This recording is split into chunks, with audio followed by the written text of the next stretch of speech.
What's up, everyone? Trevor Sikkema here, welcoming you into another edition of Favorite Fits, the mock draft show where we take a look at the latest mock draft over at the Draft Network and select some of our, you guessed it, favorite fits. This week, we have the pleasure of taking a look at Jordan Reid's latest mock draft. And with it, we got to start at number 7 overall, where he has the Detroit Lions selecting quarterback Trey Lance. Now, this, of course, comes after the Lions and longtime quarterback Matthew Stafford mutually, I always wonder how mutual agreements actually are, mutually agreed to part ways. They're going to try to find a trade partner for Matthew Stafford. I assume that they're going to do well by their longtime quarterback by trading him to a contender, a team that they know is going to be able to win right away, that he can help out, since it looks like the Detroit Lions are going to be in full rebuild mode. And with that, they need a quarterback, and Jordan has them getting one here with Trey Lance. And I really like this exact selection because even though the Detroit Lions, they were picking the 4th of what you would call the big 4 quarterbacks to choose from at the top of this draft,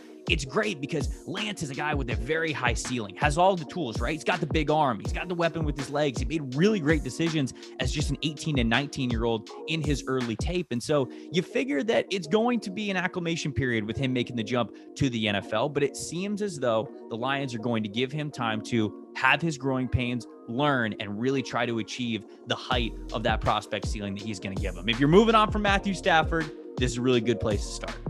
Next pick, we got to talk about a team that didn't get a quarterback that a lot of people are talking about could get a quarterback, but that's the Carolina Panthers. They picked one spot behind the Detroit Lions. They're picking at number 8. Lions are picking at 7. And so with that, they didn't have a chance at Trey Lance. They didn't have a chance at Zach Wilson or Justin Fields or any of the top quarterbacks that were there. And so Jordan had them going offense regardless, had them upgrading that offense with tight end Kyle Pitts. Now, this is probably the ceiling of how high Kyle Pitts could go, at least right now, with no trades and teams moving around a little bit. But I like it. I really like it. I know that Carolina is looking to upgrade that tight end position. They've got some wide receiver weapons. They obviously have Christian McCaffrey as well.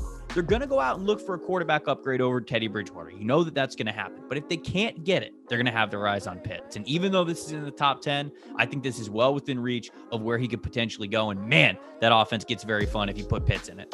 Last pick, we're staying in the top 10. All 3 picks of favorite fits in the top 10. Good job, Jordan. With the Dallas Cowboys selecting right at number 10. And we all know that they could use a corner. I think that that's the number 1 need for Dallas. It's probably the most mocked position to the Dallas Cowboys where they stand right now. But Patrick Surtain, Caleb Farley, they were both off the board when Dallas came on the clock for Jordan's mock. And so he had them flipping to the other side of the ball, going offensive line with Northwestern offensive lineman Slater. Now, he's got a lot of versatility. He can play tackle for you. He can kick inside. Wherever you need this guy to play right now, I think that he can give you some extra juice. And we saw what Dallas was like when those injuries just continued to mount. And they still have those guys, obviously, and you hope that they're going to be healthy next year. But if you want to plug them somewhere on the interior right now and groom him to maybe be a tackle in the future, that's the kind of prospect I think we're talking about with Slater. He gives you that versatility to give you that quote-unquote best 5 offensive linemen you have on your team. Get them out there. Keep that offensive line of strength. And as these guys start getting a little bit older, that Dallas offensive line, that dominant line that we're so used to, you can plug Slater in, slide him over to certain spots. I think this would be a great fit for Dallas. That's all for favorite fits and Mock the Mock this week. If you missed Mock the Mock, you can check that out over at Draft Network's YouTube channel as well. And if you haven't seen rounds 2 and 3 from Jordan's latest mock draft, you can see that over at thedraftnetwork.com.